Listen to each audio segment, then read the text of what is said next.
নমস্কার, আমি বিমল শাস্ত্রী বলছি। গতকাল লাইভে হঠাৎ নেটওয়ার্কের প্রবলেমের জন্য আমি লাইভটা করতে পারিনি।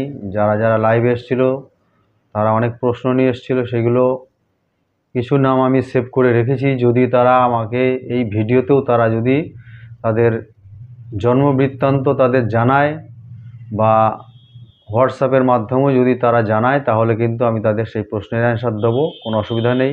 বিশেষ কারণে ওয়াইফাইয়ের সমস্যার কারণে এটা চলে যায়, তাই তাদের বলবো যা যা প্রশ্ন আছে তোমাদের সেটা করতে পারো, অসুবিধা নেই। কারণ কয়েকজনের নাম আমি লিখে রেখেছিলাম, 10-12 জনের নাম। তা 40 মিনিট মতন হার্ডলি করতে পেরেছি, 40-42 মিনিট, জায়গাটা হঠাৎ বন্ধ হয়ে যায়। আর আরেকটা কথা, যেটা আমার গতকালকের বিশেষ বিষয় ছিল লাইভের, জীবনে সফলতা কারণে যে অন্তরায়, কি কি কারণে জীবনের সফলতার অন্তরায় অর্থাৎ বাধা আসে, বিভিন্ন কারণে সেই বাধাগুলো আসতে পারে। যেমন লগ্নপতি বলবত্তা যদি না থাকে, অর্থাৎ লগ্ন যে ঘরেই অবস্থান করুক না কেন সে যেন বেশ বলশালী থাকে, অর্থাৎ মিত্র ক্ষেত্রে বা উচ্চ ক্ষেত্রে আর মূল ত্রিকোণে, এই তিনটে জায়গায় থাকতে হবে। এবং তার সাথে দেখতে হবে সে কেন্দ্র বা কোণে আছে কিনা, ব্যাস এইটুখানি দরকার। একটাই শুধুমাত্র গ্রহ, তাকে যদি ওয়াচ করা যায় সে ঠিক জায়গায় আছে, তার জীবনে সমস্ত কিছু খারাপ থাকলেও সে কিন্তু বারে বারে বলছি সে উঠে দাঁড়াতে পারবে। এই একটা বিশেষ পয়েন্ট, লগ্নটাকে শুধু দেখতে হবে। লগ্ন যদি ভালো জায়গায় থাকে, অর্থাৎ বলবত্তা থাকে তার, তাহলে সে কিন্তু গর্ত থেকে উঠে সে নিজের জায়গাটা তৈরি করতে পারবে। সে যতই অন্ধকূপে বসে থাকুক না কেন, সে ফুঁড়ে একদিন বেরোবেই। এই হচ্ছে মেন ব্যাপার। কালকে যে বলতে পারিনি, তা আজকে এই ভিডিওতেও তোমরা আমাকে কমেন্ট করতে পারো।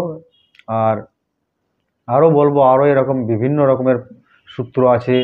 লগ্ন ছাড়াও গোচরের কিছু গ্রহরা কোথায় কোথায় অবস্থান করাকালীন যে জীবনের সফলতার কারণে বাধা আসে বা অসফলতা আসে, অর্থাৎ ধরো কর্ম ব্যাপারে, বিবাহের ব্যাপারে, সব প্রত্যেকটার জীবনে এক একটা দিক আছে। সেই দিকগুলো, সেটা হতে পারে তার চাকরি, হতে পারে ব্যবসা, হতে পারে কোনো একটা বিশেষ সে কাজে যাচ্ছে, সেই কাজটা তার সফলতার দিকে এগোচ্ছে না কেন, বা লটারি বা শেয়ার, বিভিন্ন সে যা যা পেশায় আছে, যে যার পেশায় আছে, সেই পেশার মধ্যে দিয়ে তার সফলতা কেন আসছে না, সেটা দেখার জন্য অবশ্যই আমরা একাদশ ভাবকে দেখি। এবং অর্থনৈতিক দিক থেকে দেখতে গেলে দ্বিতীয় ভাবকেও দেখতে হবে। এই দুটো জায়গাকে অবশ্যই গুরুত্ব দিয়ে দেখতে হয়। দ্বিতীয় এবং একাদশ কতটা বলবত্তা আছে বা বলশালী হয়ে আছে, বা লগ্ন সাপেক্ষে দেখতে হবে কোনো বাধক গ্রহের দশা চলছে কিনা। কারণ এতগুলো যে যদি জীবনে কারোর বাধা বিঘ্ন পরপর আসতে থাকে, বিয়ে, চাকরি, হতাশা, বিভিন্ন ধরনের, তখন আমার মনে হয় দেখতে হবে বাধক গ্রহের দশা বা অন্তর্দশা পড়বেই, নাহলে কিন্তু এরকম সমস্যা হয় না। তাই বাধক গ্রহের প্রতিকার করে নিতে হয়। সেটা যদি শত্রু গ্রহ হয় তাহলে কিন্তু রত্ন দিয়ে প্রতিকার করানো উচিত নয়। আর যদি এইটা মিত্র গ্রহ হয়, অর্থাৎ ধরে নিলাম কারোর তুলা লগ্নের সাপেক্ষে যারা যারা মিত্র, অর্থাৎ শুক্র মিত্র হবে, বুধ মিত্র হবে, শনি মিত্র হবে, রাহু মিত্র হবে, এই চারটে যদি তাদের বাধক গ্রহ হয়ে যায় তাহলে কিন্তু তাদের প্রতিকার অবশ্যই দিতে হবে। আর অন্যথায় অপরপক্ষে যারা যারা রয়েছে, রবি, চন্দ্র, মঙ্গল, বৃহস্পতি আর কেতু, এই পাঁচটা আছে, এরা যদি বাধক গ্রহ হয়ে যায় কোনো লগ্ন সাপেক্ষে, তাহলে কিন্তু সেই ক্ষেত্রেও কিন্তু রত্ন ধারণ করাতে হবে। আর যদি লগ্ন সাপেক্ষে এই অ্যান্টিলবির গ্রহর দশা চলে, ধরুন মেষ লগ্ন সাপেক্ষে শনির দশা চলছে, তাহলে কিন্তু শনির প্রতিকার রত্ন দিয়ে করানো যাবে না। তাহলে তার জীবনের সফলতাটা কিন্তু আস্তে আস্তে তলানিতে গিয়ে ঠেকতে পারে, সমস্যা হতে পারে। তাই অনেকে ভুলভাল রত্ন পরে তাই তার জীবনকে সে নষ্ট করে ফেলছে। এই ভুল পদ্ধতিতে সে যদি চলে তাহলে কিন্তু সমস্যা দিন দিন বাড়তে পারে। তাই এই জায়গার থেকে বেরিয়ে আসতে হবে তোমাদের। এই ভুল প্রেডিকশানের জন্য তোমরা সঠিক অ্যাস্ট্রোলজারের পরামর্শ তোমরা নিতে পারছো না, সঠিক তোমাদের প্রতিকার ঠিক না হওয়ার জন্য তোমাদের জীবনের সফলতা আসছে না। তাই আমি বলবো সঠিক প্রতিকার, সঠিক দাওয়াইয়ের জন্য, সঠিক রত্নের জন্য সঠিক মানুষকেও চিনতে হবে, সঠিক জ্যোতিষীকেও চিনতে হবে, সেইটাকে চেনার চেষ্টা করো এবং আমার ভিডিওর সাথে যুক্ত হও। তোমরা ফ্রিতে প্রেডিকশান নাও, ফ্রিতে প্রেডিকশান নিয়ে তোমরা তোমাদের জীবনকে উন্নতির দিকে নিয়ে যাও। উইদাউট কস্ট তোমরা এই বিভিন্ন ধরনের প্রতিকার আমার কাছ থেকে পাবে, বৈদিক নিয়মে, কোনো রত্ন ছাড়া, কালার থেরাপি বা বিভিন্ন রকমের বৈদিক টোটকা, মন্ত্রের মাধ্যম দিয়ে, দেবদেবীর পূজার মাধ্যম দিয়ে তোমাদের প্রতিকার করে জীবনের উন্নতি সাধন হয়ে থাকতে পারে। বিবাহের বাধা বিভিন্ন দিক থেকে আসে, যেমন একটা খুব মারাত্মক বিবাহ, প্রেম, এই যে বাধাগুলো, এই যে সফলতা, এটাও একটা জীবনের সফলতার মধ্যে একটা আমি মনে করি। কারণ সপ্তম ঘর, চারটে যে আমাদের পিলার আছে, 1, 4, 7 আর 10, এই চারটে যে পিলার আছে অর্থাৎ চারটে কেন্দ্র স্থান আছে, চারটে কেন্দ্রের মধ্যে সপ্তম স্থান থেকে বিবাহ বিচার হয় বা দাম্পত্য সঙ্গীকে বিচার করতে হয়। তাই এই সপ্তম স্থানের গুরুত্ব একটা অপরিসীম। আর ঠিক অনুরূপভাবেই আরও যে তিনটে আছে, লগ্ন, চতুর্থ, দশম, প্রত্যেকেরই গুরুত্ব আছে। তাই সপ্তম ঘর থেকে যেই সমস্ত ম্যাক্সিমাম আমার কাছে প্রশ্ন আসে, বিয়ে, প্রেম, এই ব্যাপারটা, তাই বলবো সপ্তম ঘরে তোমাদের যদি শনি বা বৃহস্পতি অবস্থান করে সেই ক্ষেত্রে কিন্তু নর্মালি একটা বাধা আসবে। এটা ধরে নিতে হবে। তোমাদের মেয়েদের ক্ষেত্রে 32-এর পর, 30-32-এর পরই সাধারণত বিয়ে হয়, আর ছেলেদের ক্ষেত্রে 35 থেকে 37-এর পর বিয়ে হয়। এমনকি 45-এর পরেও বিয়ে হতে দেখা গেছে যদি শনি বৃহস্পতি একসাথে বসে থাকে এবং কিছু তাতে অশুভ গ্রহের দৃষ্টি থাকে। প্রত্যেকের বার্থ চার্ট কিন্তু আলাদা। প্রত্যেকের বার্থ চার্টে হয়তো ভাবছে যে তোমরা শনি বসে থাকছে এই ঘরে, তার বিয়ে তাড়াতাড়ি কী করে হয়ে গেল, আমারটা দেরি হলো। এগুলো পুরো বার্থ চার্ট অনুযায়ী দেখতে হবে সেই লগ্নটা, সেই লগ্ন কোন ঘরের অধিপতি। লগ্ন যদি দেখা গেল তুলা লগ্ন, তুলা লগ্নের সপ্তমে যদি শনি থাকে, তুলা লগ্নের রাজ্যকারী আগেই বলেছি শনি, তাই শনি যদি সপ্তমে থাকে, শনি কিন্তু নিচস্থ হলেও ও কিন্তু তার দশা বা অন্তর্দশায় যদি চলে বা গোচরেও যদি শনি সপ্তম ঘরে এসে উপস্থিত হয়, সে বাধা দিলেও কিন্তু অতটা লেট ম্যারেজ করাবে না, কারণ তুলা লগ্ন বা বৃষ লগ্নের রাজ্যকারী গ্রহ শনি। সুতরাং ওই দশাতে কিন্তু তার বিয়ে হবে। আর অন্য লগ্নের ক্ষেত্রে, যেমন মেষ লগ্নের ক্ষেত্রেই ধরি, মেষ লগ্নের সপ্তমে শনি আছে বসে, সেই যদি মেষ লগ্নের সপ্তমে শনি থাকে তাহলে কিন্তু তার লগ্নের পক্ষে শনি রাজযোগ তো হলো না এবং উচ্চস্থ হয়ে গেল। উচ্চস্থ হয়ে সে শত্রুপক্ষ বলশালী হয়ে তার কিন্তু ক্ষতি করার চেষ্টা করবে, অর্থাৎ বিয়ের জন্য সে প্রবল অন্তরায় হয়ে দাঁড়াবে। তাই এই লগ্নগুলো বুঝে প্রতিকার যদি ঠিকঠাক করে করা যায়। আর প্রেমের ক্ষেত্রেও ঠিক একই রকম, পঞ্চম সপ্তমের কানেকশানগুলো আমরা দেখব এবং পঞ্চম থেকে মনের ভাব প্রকাশ এবং বিবাহের শেষ পরিণতি পঞ্চম ঘর থেকে বিচার করতে হয়। কারণ আমরা যদি সপ্তম ঘরটাকে লগ্ন ধরি, অর্থাৎ খুব সুন্দর একটা ক্যালকুলেশন, সপ্তম ঘর অর্থাৎ বিবাহের জায়গা, এই বিবাহের জায়গাকে সপ্তম ঘর বলা হয় বা ব্যবসার জায়গাকেও ধরি সপ্তম ঘর। এই সপ্তম ঘরকে যদি লগ্ন কল্পনা করি, অর্থাৎ সপ্তম থেকে গুনতে হবে 11টা ঘর, 7, 8, 9, 10, 11, 12, 1, 2, 3, 4, 5, মানে 11 নম্বর ঘর হলো 5 নম্বর ঘর লগ্ন থেকে। তাই পঞ্চম ঘর এই কারণে আমরা ধরি, বিশেষ করে আমি ধরি কারণ আমার হিসাব অন্য সাধারণ থেকে একটু আলাদা। মানে প্রেমের সফলতাটা অর্থাৎ বিবাহের সফলতা তার কদ্দূর সেটা পঞ্চম ঘর থেকে ক্যালকুলেশন করতে হবে। প্রত্যেকটা ভাবেরই একটা একাদশ ভাব বিচার করে নিতে হয়। কারোর যদি সন্তানের সম্ভাবনা আছে কিনা তা বিচার করতে গেলে, সন্তান হবে কিনা সেটা বিচার করার জন্য আমরা পঞ্চমের থেকে একাদশ ভাবে চলে যাব। 5, 6, 7, 8, 9, 10, 11, 12, 1, 2, 3 অর্থাৎ পঞ্চম থেকে ঠিক 11 নম্বর ঘরটা হচ্ছে লগ্ন সাপেক্ষে ঠিক 3 নম্বর স্থান, অর্থাৎ তৃতীয় ঘরকেও কিন্তু বিচার করতে হবে। তৃতীয় ঘরে যদি শনি, রাহু, মঙ্গল বা কোনো নৈসর্গিক অশুভ গ্রহ অবস্থান করে তাহলে কিন্তু তার সন্তানের ক্ষেত্রে বাধা আসবে। এই রকম বিভিন্ন রকমের প্রত্যেকের বিষয়ে এক একটা বিষয়ে যদি সফলতার ক্ষেত্রে বাধা বিঘ্ন আসে তাহলে কিন্তু এই একাদশ ভাবকে কিন্তু আমরা বিচার করব। তাই আমি গতকালকের যে ভিডিওটা আমি বলতে পারলাম না, অসম্পূর্ণ কিছু কথা থেকে গেল, তোমরা দের বলা হলো না, তোমাদের শেয়ার করা হলো না, এইসব বিষয়গুলো নিয়ে আলোচনা খুবই দরকার।